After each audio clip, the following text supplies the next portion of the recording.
Bizim arkadaşlar bilgisayarla birlikte renk değiştiren arabayı buzdolabına koyarsak rengi değişir mi?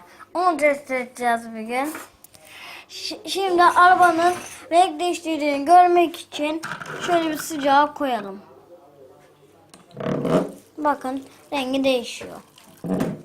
Evet. Bakın mesela şuraya da sıçradı. Şimdi arkadaşlar bunu ben tamamen şimdi yapacağım. Sıcak yapacağım. Bir dakika bekleyin. Evet arkadaşlar şimdi yaptık. Şu anda sıcak. Sıcak. Şimdi dolaba koyuyorum. Dolapta soğuk. Şimdi 1-2 saat bekleyeceğiz. Şöyle koydum. Evet arkadaşlar birazdan göstereceğim. Evet arkadaşlar şu anda aradan 2 saat geçti. Dolabı açıyorum ve bakıyoruz.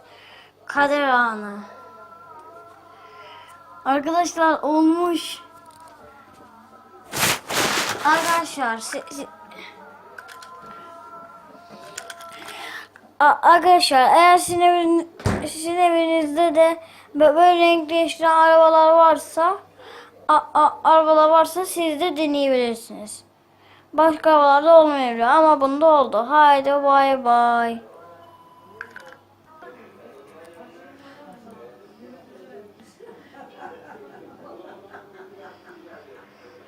Evet arkadaşlar bu dolabı açtım bakalım o olmuş mu? 1, 2, 3. Buzdolabını kapattım ve o Kader anı. Hadi.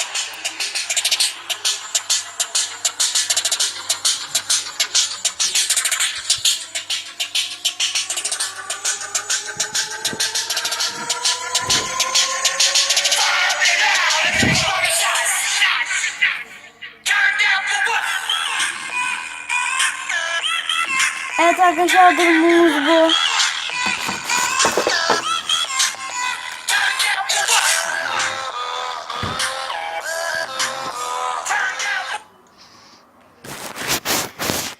Evet arkadaşlar böyle oldu. Bu videonun daha sonra daha izleyebilirsiniz. Aşağıda olması. Bir dahaki videoda görüşürüz. Ve bunu deneyebilirsiniz.